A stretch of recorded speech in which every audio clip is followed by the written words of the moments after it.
everyone, I am Chandru Mohan Garg and बोलने से पहले अगर ऐसी तालियों की गड़गड़ाहट सुनाई दे जाए तो बोलने वाले का मोटिवेशन और बढ़ जाता है, तो थैंक्स फॉर दैट।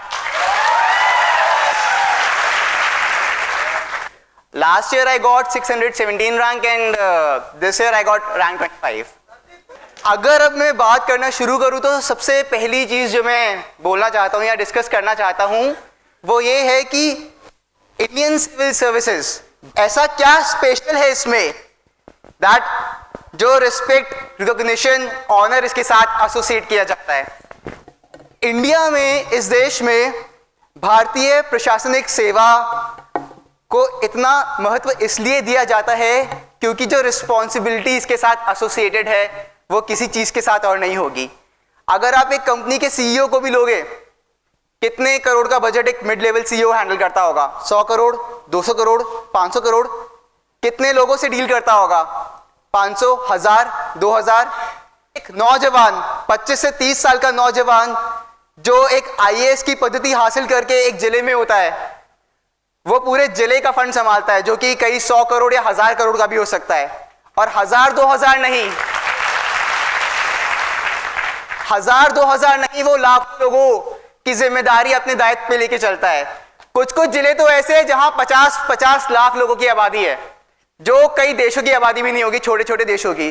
तो आप समझ सकते हैं कि इस सेवा की महत्वपूर्णता क्या है इस देश में, और इसीलिए भारतीय प्रशासनिक सेवा को इतना महत्व दिया जाता है। आप just by a strike of your pen कई लोगों की जिंदगी बदल सकते हैं। ये सब मैं इसलिए बोल रहा हूं क्योंकि मैं ये समझाना चाहता हूं कि जब आप अपने मन में सिविल सर्विसेज परीक्षा की तैयारी करने की सोचें तो क्लैरिटी होना बहुत ज़रूरी है कि आप क्यों सिविल सर्विसेज की तैयारी करना चाहते हैं, क्या गोल, क्या ऑब्जेक्टिव है आपके दिमाग में, ये जानना बहुत ज़रूरी है। AK मिश्रा सर जी ने और संजीत जी ने काफ़ी कुछ बताया है आपको आर्ट ऑफ सक्सेस के बारे में। वही चीज़ मैं आगे डिस्कस करना चाहूँगा और 2 प्रश्नों को मैं ज़रूर डिस्कस करूँगा इस बारे में।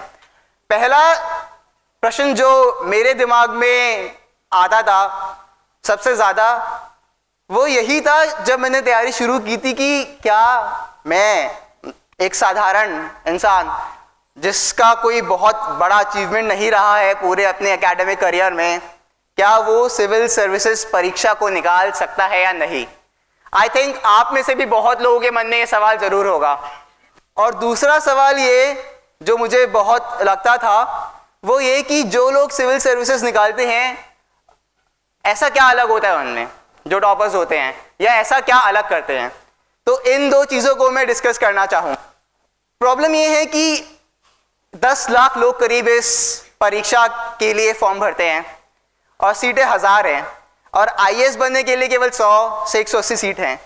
तो कहीं ना कहीं हमारे दिमाग में बड़ी अटपटें चलती रहती हैं कि ऐसा क्या है हम में कि हम भी आईएएस की परीक्षा निकाल के इतनी अच्छी रैंक ला सकते हैं। या हमारे मन में नहीं चल रही तो हमारे आस पड़ोस में हमारे दोस्त हों, चाहे हमारे पेरेंट्स हों, चाहे हमारे नेबर्स हों, वो कहीं ना कहीं वो चीज़ डालते रहते हैं कि बेटा इतना मुश्किल एग्ज़ाम है, क्या तुम कर सकते हो, क्या नहीं कर सकते हो। और भी बहुत सारी दिक्कतें। कई बार हमें लगता है कि यार तैयारी तो कर रहे हैं, करियर का क्या होगा, या सिविल सर्विसेज नहीं निकला तो उसके बाद क्या करेंगे। तो ऐसी कई सारी पटें शायद आपके दिमाग में भी होंगी। इफ आई एम राइट, मैं सही बोल रहा हूँ? यही सब चीज़ें मेरे दिमाग में भी थी। तो मैं अपनी स्टोरी से लिंक करके आपको इस बारे में डिस्कस करना चाहूँगा। जब मैं कॉलेज में था, कॉलेज के आखिरी साल में मुझे डिसीजन लेना था कि मैं क्या करूँ। तो मैंने कहा नहीं, मैं MBA के लिए जाऊँगा, जबकि सिविल सर्विसेज मेरा इंटरेस्ट था क्योंकि मुझे लगा MBA आसान है। कुछ महीने तैयारी की, फिर पता लगा MBA में इंटरेस्ट नहीं है, क्विट किया, कैट की तैयारी, IAS की तैयारी शुरू की। 4-5 महीने IAS की तैयारी की, टेस्ट में लिखा तो रैंक आती थी हज़ारों में, तो लगा कि यार यहाँ तो टेस्ट में रैंक हज़ारों में आ रही है, असली इम्तहान में तो भूल जाओ क्या होगा। तो 4-5 महीने तैयारी करने के बाद वो भी क्विट कर दिया कि अब सिविल सर्विसेज की तैयारी नहीं करनी, कैंपस प्लेसमेंट तो हो गया है बड़ी अच्छी जगह, तो चलो कैंपस ज्वाइन कर लेते हैं जहाँ पे प्लेसमेंट हुआ है।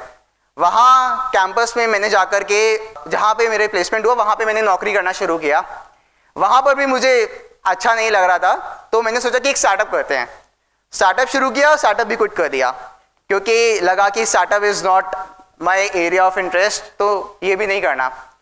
फिर finally after lot of learnings मैंने डिसाइड किया कि अब अपनी जो नौकरी है वो छोड़नी है, और जो 2 साल का सिविल सर्विसेज का गैप था वो ख़त्म करके वापस से तैयारी शुरू की। और पहले ही बार जब मैंने सीरियसली अटेम्प्ट दिया उसमें मेरी 617 रैंक आ गई। ओवरऑल मेरी 3 लर्निंग रही इस पूरे प्रोसेस में, जो मुझे लगा आई थिंक आप लोगों के साथ भी होगा। पहली ये कि हमारी एज में हमारे अंदर स्टेबिलिटी नहीं होती, हमें एकदम से सक्सेस चाहिए, 4 महीने मेहनत करके सक्सेस चाहिए। सक्सेस मिलती है, आम आदमी को ही सक्सेस मिलती है, पर सक्सेस के लिए थोड़ा संघर्ष करना पड़ता है, और बिना संघर्ष के जो सक्सेस मिली वो सक्सेस लगती भी नहीं है। तो पहली चीज जो मैं लैक कर रहा था पूरे क्विटिंग वाली फेज में वो यही थी, स्टेबिलिटी। मैं कहीं भी स्थिर नहीं हो पा रहा था। तो वो चीज मैंने इस बार सोच लिया था कि अब अगर सिविल सर्विसेज की तैयारी कर रहा हूं तो कोई विकल्प नहीं सोचना, करना है तो यही करना है। ये मेरी पहली लर्निंग थी। दूसरी लर्निंग सिंपल यही थी कि वो करो जिसमें तुम्हारा इंटरेस्ट हो। मैं प्राइवेट जॉब कर सकता था, अच्छा खासा पैसा मिलता, स्टेबल लाइफ रहती, पर मैं वहाँ पे हमेशा एक मीडियोकर ही रहता क्योंकि वहाँ मेरा इंटरेस्ट नहीं था। मैं वो कर रहा था क्यों? क्योंकि वो मुझे एक कंफर्टेबल लाइफ दे रही थी। सिविल सर्विसेज में मेरा शुरू से इंटरेस्ट था, पर मैं सिर्फ और सिर्फ इसलिए नहीं कर रहा था क्योंकि मुझे डर लग रहा था।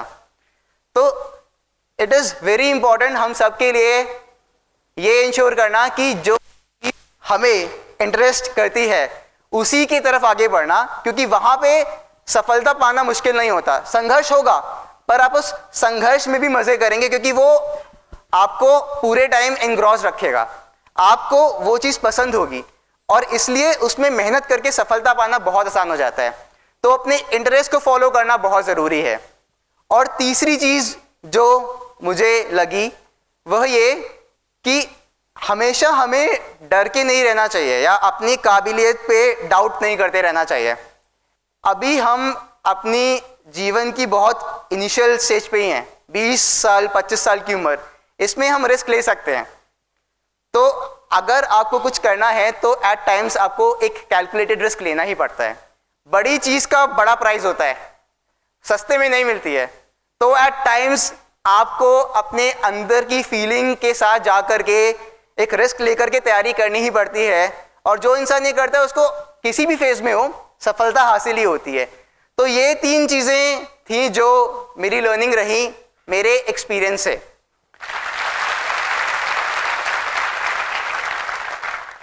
और इस इम्तिहान की सबसे बड़ी विशेषता जो मुझे लगती है वो ये है कि अगर आप IIT या IIM वगैरह का एग्जाम लो तो वहां पे एप्टीट्यूड चेक होता है। तो माना जा सकता है कि ठीक है सब लोगों में एक बराबर एप्टीट्यूड नहीं होता और एप्टीट्यूड डेवलप करना बड़ा मुश्किल चीज़ है।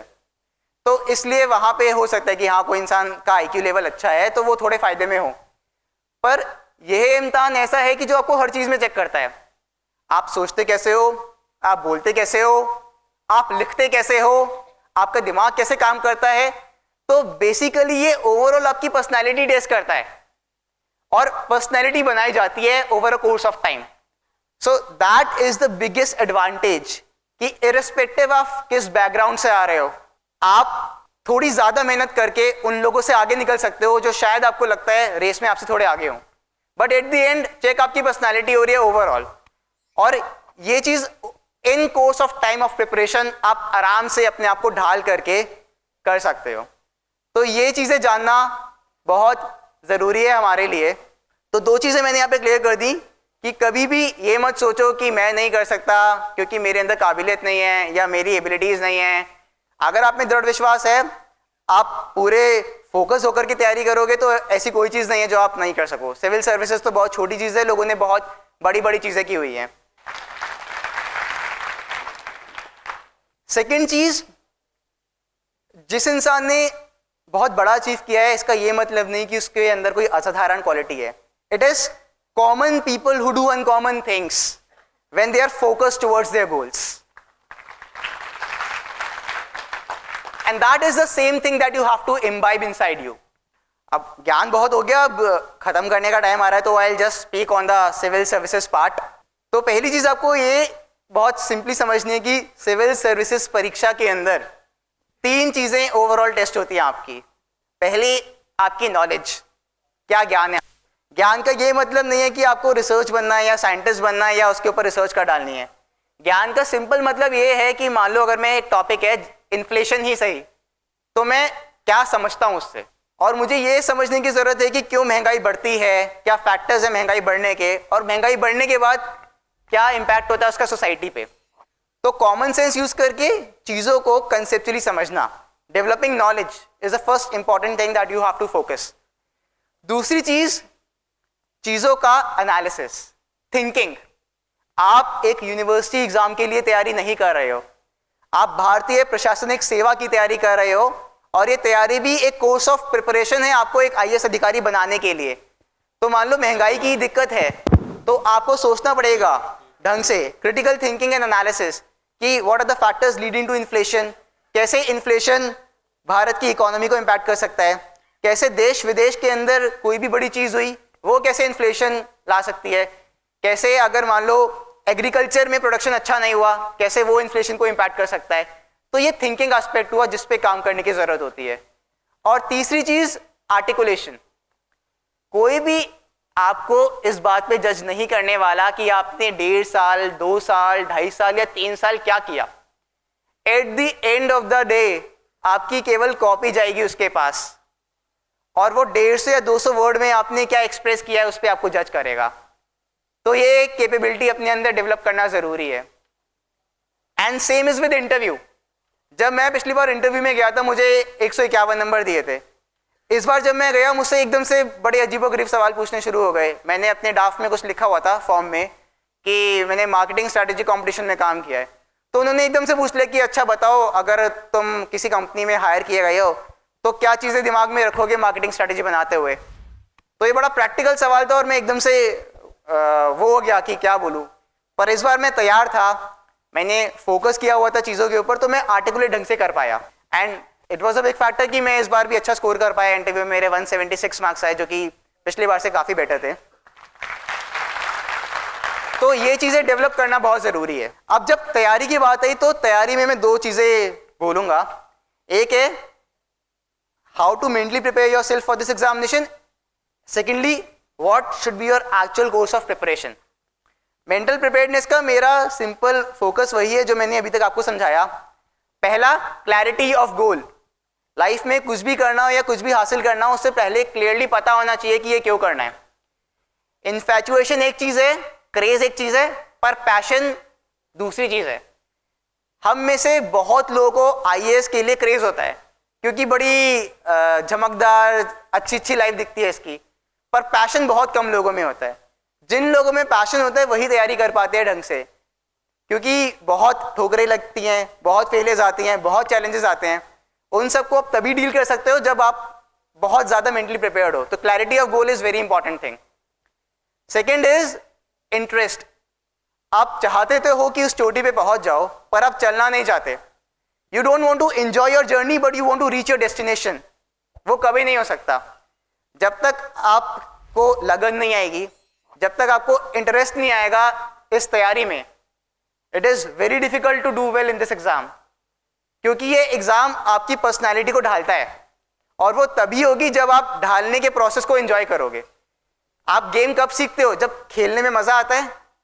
अगर आप बस खेलते रहो पर मजा नहीं आ रहा, आप कभी भी स्किल नहीं डेवलप कर सकते। तो enjoying this process is very important. और वो कैसे होगा? उसके लिए सिंपल चीज यही है कि इनिशियली 2-3 महीने जब हम तैयारी करते हैं हमें चीजें नहीं समझ आती और हम सोचते हैं कि मुझसे तो नहीं होने वाला और हमारा इंटरेस्ट लूज होने लगता है।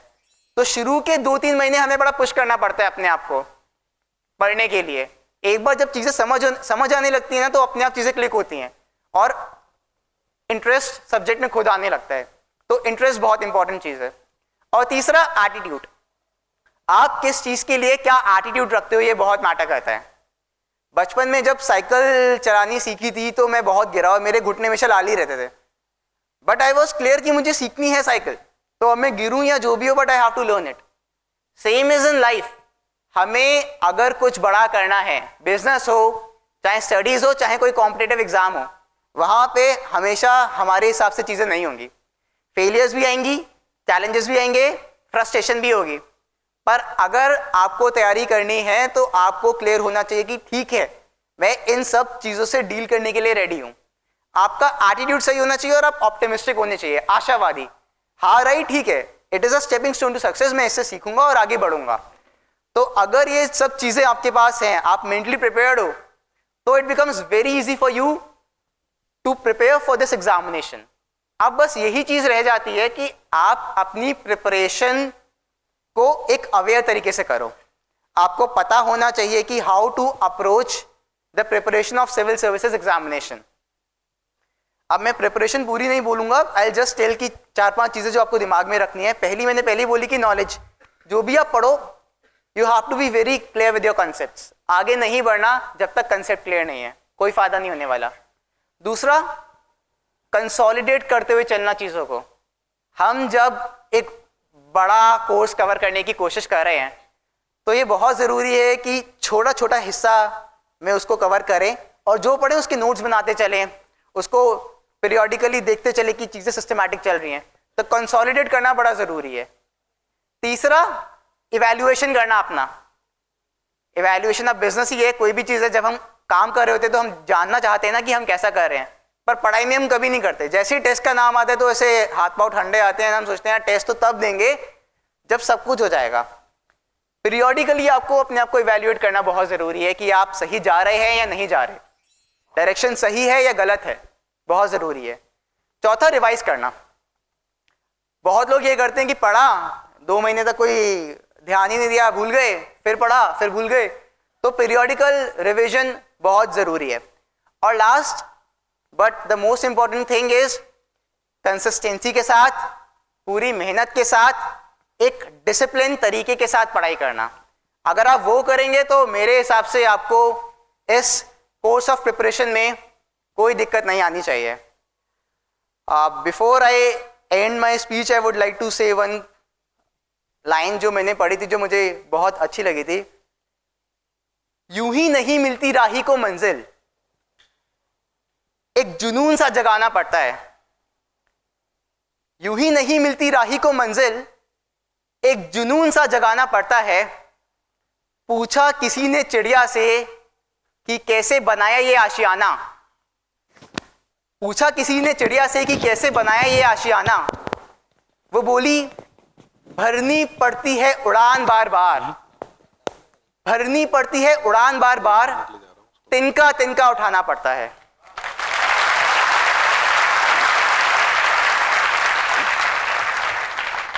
Same thing you have to do. Life में कुछ भी करो, एटीट्यूड क्लियर रखो कि करना है तो बहुत क्लियरली होना चाहिए। Motivation, passion, desire, attitude is right. Second, अपने एफर्ट्स राइट रखो कि जो चीज करो पूरी लगन से करनी है। और अगर आप ये 2 चीजें करोगे तो I doubt even failure will fear to come before you and eventually you will succeed in your life. Thank you.